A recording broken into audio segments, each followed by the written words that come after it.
प्रधानमंत्री कार्यालय में राज्य मंत्री डॉक्टर जितेंद्र सिंह ने बनी समेत जम्मू संभाग के अन्य दूरदराज क्षेत्रों की अनदेखी के लिए कांग्रेस व नेशनल कॉन्फ्रेंस को जिम्मेदार ठहराते हुए कहा कि इन पार्टियों ने जम्मू संभाग के दूरदराज क्षेत्रों का विकास नहीं होने दिया। बनी में सोमवार को एक विशाल जनसभा को संबोधित करते हुए डॉक्टर जितेंद्र सिंह ने कहा कि बनी में अगर पिछले 8 सालों में हुए विकास का आकलन करना है तो इसकी तुलना 8 साल से पहले की स्थिति से की जानी चाहिए। यहाँ जो लोग सांसद रहे वो केवल मतदान के दौरान ही नजर आते थे, उसके बाद मुड़कर नहीं देखते थे।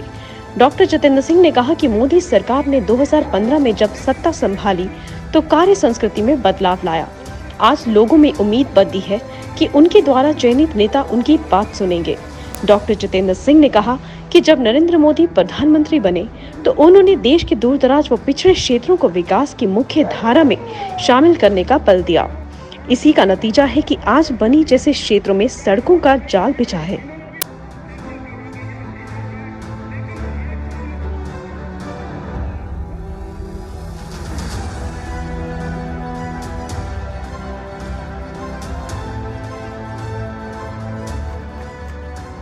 डॉक्टर जितेंद्र सिंह ने कहा कि लखनपुर से बनी, बसोली व भद्रवाह डोडा तक नया नेशनल हाईवे बनाने की योजना बन रही है, जिससे ये क्षेत्र देश से जुड़ेगा और इससे क्षेत्र में पर्यटन उद्योग भी बढ़ेगा।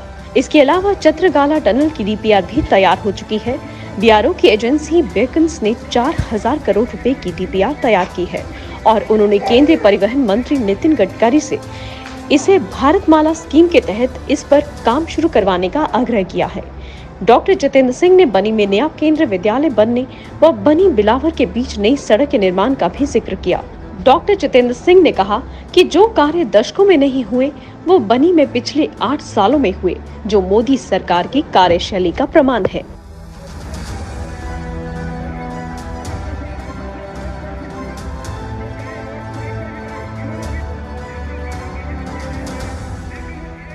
भारत माता की, भारत माता की।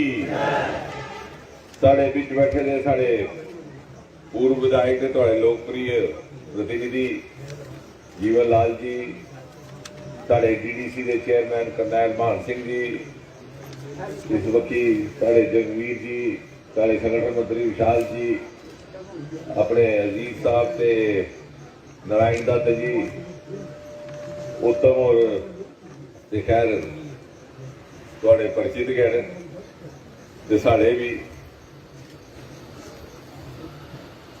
देखो जे गल करा दे जे 2014 था लीए तो हूं तक 8 वरे हुई है। जे दिखना हो भी के हुए 8 वरे च मेरे ख्याल सारे को जरूरी है कि ओदे पहले दे जेडे 8 वरे ने उस पासे नजर की जा भी बन्नी का क्या हाल है तो साड़ा क्या हाल है। तो पहले साड़ा क्या हाल है वो जिक्र होया जिसे अस इतने आते भारतीय जनता पार्टी के कार्यकर्ता तो रौड़ की जगह थी भत्त कलाई उड़ता हा उत्तम रोड़े वास्ते कदा पवन से कदा कोई सरकारी मुलाजिम या सरकारी अफसर को जाओ तो दूर छिड्या रखता वहां कोई मेरी ट्रांसफर नहीं कराई उन्हें कहते ने ज्यादा दोस्ती कढ़ी उन्हें पता कोई ना इनकी सरकार बननी, ना इतों MLA बनना, ना इतों MP बनना, ना प्रदेश सरकार ना केंद्रीय सरकार के मतियां दोस्तियां कढ़ियां ते अपनी ट्रांसफर हुई। ये असें गल गुजरी है, सारे को बड़ा बदलाव ये आया है। अज इन्ना फैलाव होया साढ़े को महिला मोर्चा युवा मोर्चा से वो दिन दिखे था युवा मोर्चा ज्वाइन करने कोई जागत नहीं लगता। जोर पाई पाई जेडे पुराने साढ़े ने टब्बर जोड़े रहे संघ दे या जनसंघ दे बीजेपी दे उदे जा जागत कढ़ रहे उन्हें ऐसा दिओ भाई टीम बनानी है, जिले की टीम बनानी। मोदी जी ने असें वकार दिता, असें आत्म सम्मान दिता, साड़ा मनोबल बढ़िया। अज आज देखो ये मंच सजाई इतने बही सकने अज ये बच्चे ये भैन साढ़े ने जुड़ने ही अपना फकर समझदियां, गर्व समझदियां। दूर दराज के पहाड़े के लोग मोदी जी के नां कन्ने साढ़े कन्ने जुड़ी दे ये फर्क आया। प्रशासन तुहाडी गल सुनदा, इन्ने इन्ने बड़े फाइलों का ढेर लगी है इत्थे। इस वास्ते ढेर लगता कि ये उम्मीद है दिल च कि कुछ ना कुछ फाइल पुजी सकती है, जे तहसीलदार तक पुजी, जे DC तक पुजी, वीडियो तक पुजी तो गौर करन कि मोदी जी की पार्टी के लोग ये मोदी जी के समर्थक हैं। ਤੇ ਜਿਹੜਾ ਗਲਾਰ ਦੇ ਕਿ ਇਹ ਇੰਨੇ ਸਾਰੇ ਕੰਮ ਹੋਏ ਤੇ ਕੰਮ ਵੀ ਸਿਆਸਤ ਹੋਏ। ਤੁਸੀਂ ਚੇਤਾ ਹੋਗਾ ਪ੍ਰਧਾਨ ਮੰਤਰੀ ਬਣਨੇ ਦੇ ਬਾਅਦ ਮੋਦੀ ਜੀ ਨੇ ਜਿਹੜਾ ਸ਼ੁਰੂ 'ਚ ਗੱਲ ਆਖੀ ਸੀ, ਉਹਨਾਂ ਆਖਿਆ ਕਿ ਮੁਲਕ ਦੇ ਉਹ ਹਿੱਸੇ ਜਿਹੜੇ ਦੂਰ ਦਰਾਜ਼ ਦੇ ਪਿਛੜੇ ਨੇ ਪਹਾੜੇ 'ਚ ਬਸੇ ਦੇ ਜਿੱਦੀ ਕਦੇ ਕਿਸੇ ਨੇ ਚਿੰਤਾ ਨਹੀਂ ਕੀਤੀ, ਜਿਹੜੇ ਵੰਚਿਤ ਰਹੀਏ ਪਿਛੜੀ ਰਹੀਏ ਸ਼ੋਸ਼ਿਤ ਰਹੀਏ, ਮੈਂ ਉਹਦੀ ਤਰੱਕੀ ਕਰੀਏ ਮੁਲਕ ਦੇ ਤਰੱਕੀ ਯਾਫਤਾ ਇਲਾਕੇ ਦੇ ਬਰਾਬਰ ਲਈਏ ਖੜਾ ਕਰ। ਅੱਜ 8 ਵਰੇ ਬਾਅਦ ਤੁਸੀਂ ਮੁੜੀਏ ਦੇਖੋ ਉਹਨੇ ਕਰੀਏ ਦੱਸਿਆ ਤਾਂ ਅੱਜ ਬੰਨੀ ਖੜੋਤੇ ਦਾ ਉਸ ਜਗ੍ਹਾ ਜਿੱਥੇ ਸੀ 8 ਵਰੇ ਨਹੀਂ 60 ਸਾਲ ਪਹਿਲੇ ਖੜੋਤੇ ਦੇ ਹੋਣਾ ਚਾਹੀਦਾ। ਮਿਗੀ ਯਕੀਨ ਹੈ ਇੱਕ ਦਿਨ ਆਉਗਾ ਕੋਈ ਇਹਦਾ ਵੀ ਵਿਸ਼ਲੇਸ਼ਣ ਕਰੇਗਾ, ਇਤਿਹਾਸਕਾਰ ਇਹਦੇ ਉੱਪਰ ਵੀ ਲੇਖਾ ਜੋਖਾ ਲਿਖਣਗੇ। ਇੰਨੇ ਖੂਬਸੂਰਤ ਪਹਾੜ, ਇੰਨੇ ਖੂਬਸੂਰਤ ਨਜ਼ਾਰੇ, ਕਿਹਦੀ ਇਸ ਵਾਸਤੇ ਡਿਵੈਲਪਮੈਂਟ ਹੋਈ, ਕਿਹਦੀ ਇਸ ਵਾਸਤੇ ਵਿਕਾਸ ਹੋਇਆ। तो ऐसा तो नहीं कि जो 60 वरे साढ़े उपर आज किया चाहते गए नहीं है किहड़े इलाके का विकास होया। उहदी यह मंशा ही कि इत्थे दे लोग पसमानदा रहन, पिछड़े दे रहन, नवे जमाने की रोशनी उत्ते तक पुजेगा नहीं, ठगी लाओ नहीं ते 5-5 वरे बाद वोट नहीं लाओ। अज आखर दिन साढ़े बिच MLA बैठे दे, MP बैठे दे। असें वो जमाना देखिया MP खड़ोते 2 रैलियां होंदियां, एक कठुआ ते उधमपुर, बन्नी आउंदा गै नहीं है कोई इलैक्शन। 4-4 वारी वोट दईए, एक MP जिताया, 4-4 वारी, 3-3 वारी ते MP कदे आउंदे नहीं। ये मोदी जी ने एक नवा चलन, एक नवी संस्कृति पैदा की है। जिहड़ी साड़ी जरूरत है उदे तक असें पुछना। जिसी इंसाफ नहीं मिलेगा उसी इंसाफ देना, जिहदी कमी रही थी, जिहदी कोताही रही थी उसकी पूर्ति करनी। उसके बाद फिर देखा जाए लोग उसी वोट देंगे। स्कीमें की गल की हूँ उत्तम ने गल की जी इन्नियां योजना बनिया, उज्जवला योजना बनिया, प्रधानमंत्री आवास योजना बनी, लिस्टां बनिया, जिसी मकान चाहिए वो मकान मिलिया, जिस घर च गैस का सिलेंडर चाहिए गैस का सिलेंडर नहीं पुजया। ये नहीं पूछा घर कोदा है, हिंदुओं का मुसलमानों का, दलित का कि ब्राह्मण का, नहीं ना पूछा। पूछा कुछ नहीं ना पूछा। हथ खड़े करो जो कुछ पूछे तो है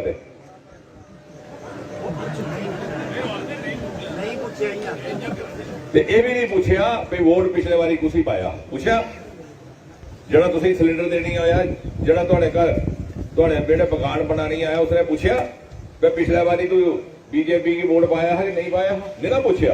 थोड़े को मकान नहीं है, मकान बनाई था, सिलेंडर नहीं है, सिलेंडर बनता। ये है लोकतंत्र का पालन, ये लोकतंत्र के मूल्य। इस वास्ते लोग मोदी जी कन्ने जुड़े। जिसले साड़ा मुखिया उगा जिहा हुआ है तो स्वाभाविक है जी करने की टीम उसी लूंगा चलना पौधा। जियां जीवन लाल इकराते जो 20 घंटे काम करन ते बाकी भी उनके कन्ने सहयोग करना पौधा। साढ़े लोकें च एक सोच बदली है, साड़ी जहानत खुली है पिछले 8 वरे च। इतने सड़क पहले भी बनी सकदियां हैं, PMGSY का जाल बची है। असें आख्या गया जी भी PMGSY की सड़क बननी होग वह फैसला 5 सरपंच करेंगे, DDC करेंगे, BDC करेंगे, ना MLA करेंगे ना MP करेंगे। मैं जिसले MP करता या MLA करता वो मने च खोट होता भी भराओ उसने ठेकेदार बनाना या पुत्र ही ठेकेदार बनाना। लोग जो पंच सरपंच चुने तो पंच सरपंच का हक है, वो फैसला करे वो इलाके कि सड़क की जरूरत है, क्योंकि वही जवाब तलबी भी है। मोदी जी ने असी जिला परिषद दी, जे मोदी जी नहीं होंगे आज करनैल साहब नहीं होंगे।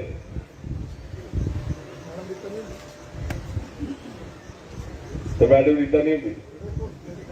देखो कितनी लंबी स्पीच मारी है रीता और इतनी नहीं, इन्नी लंबी स्पीच मारी है पिछले लोग आखना पाया हूँ बस करो मैडम जी। लेकिन इस स्पीच करने जोगा, इस मंच तक पहुंचाने जोगा कौन है? मोदी जी, जिन्हें DDC के चुनाव किए नहीं मौका मिले कुड़ियां ही चुनाव लड़िए इतने थोड़ा प्रतिनिधित्व करना। हो असें ये समझना साढ़े व्यक्तित्व का विकास होया है, इलाके का तो होया गया होया। इस वास्ते जेड़े जेड़े काम हुण करवाए ने जीवन लाल रैमी ते बाकियां भी ये किसी काम ऐसे न ਜਿਹੜੇ ਕਿ ਲਗਭਗ ਕੋਵਿਡ ਦੀ ਵਜ੍ਹਾ ਕਰਨੇ ਵੀ ਜਿਹਦੇ ਵਿਲੰਬ ਹੋਇਆ ਹੈ। ਵੈਸੇ ਤਾਂ 2 ਵਾਰੀ ਸਾਡਾ ਪ੍ਰੋਗਰਾਮ ਬਣਿਆ, 2 ਵਾਰੀ ਕੋਵਿਡ ਹੋਈ ਆ। ਇੱਕ ਵਾਰੀ ਅਗਲੇ ਲਾਕਡਾਊਨ ਹੋਈ ਆ, ਦੂਏ ਵਾਰੀ ਸੈਕੰਡ ਵੇਵ ਆਈ, ਵੀ ਆਦੇ 3 ਵੇਵ ਆਈ, ਵੀ ਮੈਂ ਕਿਹਾ ਵੀ ਚੌਥੀ ਨਹੀਂ ਆਈ ਆ। ਉਦੋਂ ਵੀ ਫੋਨ ਕੀਤਾ, ਉਦੋਂ ਆਖਦਾ ਨਹੀਂ ਚੌਥੀ ਆਊਗੀ ਤਾਂ ਮੇਰੀ ਹੱਟੀ ਖੁੱਲੀ ਹੈ। ਬਾਅਦ ਲਾਕਡਾਊਨ ਹੀ ਕਿੱਥੇ ਆਉਣਾ। ਹੁਣ ਵੀ ਪੁੱਛਦਾ ਮੈਂ ਅੱਜ ਵੀ ਭੱਤ ਦਾਲ ਬਣਦੀ ਹੈ? ਹਾਂ ਬਣਦੀ ਹੈ ਵੀ। ਇਸ ਚਾਲੀ ਸਾਡਾ ਵਿਲੰਬ ਹੋਇਆ, ਚਿਰ ਲੱਗਿਆ, ਔਰ ਕਿਸੇ ਵਜ੍ਹਾ ਕਈ ਕੰਮ ਵੀ ਸਾਡੇ ਜਿਹੜੇ ਨੂੰ ਵਿਲੰਬ ਹੋਇਆ। ਇਹ ਜਿਸ ਗੱਲ ਕਰਾਂਦੇ ਇਹ ਪੁਲਾਂ ਦੀ ਬੰਨੀ ਉੱਪਰ ਇਹ ਮਨਜ਼ੂਰ ਹੋਈ ਚੁੱਕੇ ਦਾ, ਇਹ ਤਾਂ 2 ਸਾਲ ਪਹਿਲੇ ਦਾ ਮਨਜ਼ੂਰ ਹੋਇਆ, ਲੇਕਿਨ ਵਿੱਚ ਕੋਵਿਡ ਆਈ ਆ, ਵਿੱਚ ਲੇਬਰ ਨਸੀ, ਵੀ ਕੋਈ ਟੈਕਨੀਕਲ ਆਖ ਲਈ ਪਏ, ਵੀ ਆਖ ਲਈ ਜੀ ਉਹ ਸਾਡਾ ਬਜਟ ਮੁੱਕੀ ਆ। ਲੇਕਿਨ ਅਸ ਹੁਣ ਮਗਰ ਲੱਗੇ ਰਹੇ ਆ, ਮੈਂ ਵੀ ਜੀਵਨ ਹੋਰ ਵੀ ਕਰਨੈਲ ਸਾਹਿਬ ਵੀ, ਤੇ 2 ਕਰੋੜ ਰੁਪਏ ਇਸ ਵਾਰੀ ਰੱਖੀ ਵੀ ਦਿੱਤੇ ਦਾ। ਇਹ ਕੰਮ ਹੋਣਾ ਹੈ, ਇਹ ਨਹੀਂ ਹੋਣੇ ਵਾਲਾ ਨਹੀਂ ਹੈ। ਇਹ ਕਿਸੇ ਵਜ੍ਹਾ ਕਰਨੇ ਚਿਰ ਲੱਗੀ ਹੈ, ਇਹਦੇ 'ਚ ਤਾਲੀ ਵਜਾਈਏ, ਚੇਤਾ ਕਰਾਓਗੇ ਹੋਣਾ। ਅੱਛਾ, ਦੂਈ ਹੈ ਜਿਹੜੀ ਬਿਲਾਵਰ ਤੋਂ ਬੰਨੀ ਦੀ ਸੜਕ ਹੈ, ਜਿਹੜੀ ਬੜੀ ਚਿਰ ਦੀ ਮੰਗ ਸੀ, ਦੋਵੇਂ ਪਾਸੇ ਦੀ ਮੰਗ, ਇੱਥੇ ਦੀ ਵੀ ਉੱਥੇ ਦੀ ਵੀ। ਉਹਦੇ ਕੰਨੇ ਯਾਤਾਯਾਤ ਆਸਾਨ ਹੋ ਜਾਂਦਾ, ਸਾਡੇ ਨੌਜਵਾਨੀ ਆਉਣਾ ਜਾਣਾ ਆਸਾਨ ਹੋ ਜਾਂਦਾ, ਵਪਾਰ ਆਸਾਨ ਹੋ ਜਾਂਦਾ, ਜਿਹੜੇ ਸਾਡੇ ਛਾਤਰ ਸਟੂਡੈਂਟ ਉਹਨੇ ਆਸਾਨ ਹੋ ਜਾਂਦਾ। ਉਹਦੇ ਵਾਸਤੇ ਦਿੱਕਤ ਇਹ ਆਈ ਸੀ ਕਿ ਉਹ ਕੰਮ BRO ਕੀ ਦਿੱਤੇ ਰਹਾ, ਤੇ BRO ਦੀ ਪਹਿਲੇ ਵੀ ਸ਼ਿਕਾਇਤ ਆਉਂਦੀ ਰਹੀ। ਮੈਂ ਕੱਲ ਕੇ DG ਸਾਹਿਬ ਜਨਰਲ ਚੌਧਰੀ ਹੋਣੇ ਕੰਨੇ ਟੈਲੀਫੋਨ ਪਰ ਗੱਲ ਕੀਤੀ, ਰਾਵਣ ਵੀ ਇੱਕ ਵਜ੍ਹਾ ਸੀ, ਉਹਦੇ ਚ ਅਸਾਂ ਕੰਮ ਕਰਾਏ। ਮੈਂ ਆਖਿਆ ਤੁਸੀਂ ਜਿਹੜੇ ਇੱਥੇ ਤੁਹਾਡੇ ਹੈ ਕੋਈ ਜਿੰਗਲ ਸਾਹਿਬ ਜਾਂ ਕੋਣ, ਮੈਂ ਉਹਦਾ ਰਾਬਤਾ ਕਰਾਓ ਸਾਡੇ ਨੁਮਾਇੰਦੇ ਕੰਨੇ, ਤੇ ਕੰਮ ਤੁਹਾਡੇ ਤੇਜ਼ੀ ਨੇ ਚੱਲ। ਲੇਕਿਨ ਇੱਕ ਗੱਲ ਸਮਝਣੀ ਚਾਹੀਦੀ, ਇਹ ਜਿਹੜੀ ਟੋਲੀ ਬੈਠੀ ਦੀ ਇਹਦੀ ਨੀਅਤ ਸਾਫ਼ ਹੈ, ਇਹਦੀ ਨੀਤ ਸਾਫ਼ ਹੈ, ईमानदारी करने काम कराती है, काम की चेर लगे बेशक, लेकिन साड़ी तरफा कोई कहता कमी नहीं रहती। ये सड़क ही बना दी जिसकी फॉरेस्ट क्लियरेंस की वजह करने रोकया गया। चेता ना तुम इन्नी तौला भुलीए, धरने पर बैठे इतने जीवन लाल और भी तरह वाली टैलीफोन करना, हमारे मेरे अपने लोग भी ये धरने पर देखे करा, ये उसले MLA थे अपनी सरकार के खिलाफ की मिल बैठा। तो गल ये ही कि साढ़े किसी ने फॉरेस्ट क्लीयर देने मना किया, BRO पर 2 करोड़ का जुर्माना लाई उड़िया। कम से कम इस टोली च है जी बदनीति नहीं ना है, असें वो भी समझना। तो चुनिए उन्हें भी तुसें क्या भेजा, इन्हें भी तुसें भेजा, इन्हें लामा देने को पहले अस अपना भी तो दिखा, असें किने पहले चुनिए भेजे। लेकिन इनके च ऐसा कोई नहीं है ਜਿਹੜਾ अपना भराऊगी पुत्र ही ठेका देने पीछे काम रुकवा दो, ये तो चेता रखो। इस वास्ते वो भी काम जल्दी शुरू हो जाना। एक छत्तर कला की गल हुई है, दरअसल 2014 जी काम शुरू किया, तो मेरे अपना भी एक मेरी कल्पना ही ख्वाब है भी उतों एक फनी लखनपुरा चलीए तो फनी बसोली पिछा पिछा होते हुई डोडा पधराता एक सड़क बनी आ, एक तो 12 महीने वो कन्ने साड़ा यातायात का साधन रहा, जिसे आखते ऑल वेदर रोड। दूसरा नज़ारा भी बड़ा खूबसूरत है, जियां जीवन होर गलाते है, टूरिज्म भी बदल, खान का भी फासला भी घट हो जाग। मैं कुछ आखा जी वो सड़क बनी तो जियां डोडा तो लीए तो ढलौदी जाने 6 घंटे लगने, नवा DND या दिल्ली च बड़ा कि DND, ये भी साड़ा DND होना, वो वक्त लगी जाना बनने, लेकिन साड़ी अगली पीढ़ी की वह पूरा लाभ पुजना। उसके विलंब इस कारण होया कि पहले वो पहाड़ बड़ा कठिन था, हूँ असें छत्तरकला के टनल का DPR मुकम्मल हो चुके था, BRO ने किया, बीकन कंपनी है BRO की उन्हें किया, क्योंकि अज ये जमाना कि साफ कोई करने गल करे भी ये काम होया, ये गल है, ये स्टेटस है, इतने भी रुकावट आई है। झूठ सच ता बोलना जो बड़ा खोट होया, तो सच ये है कि बड़ी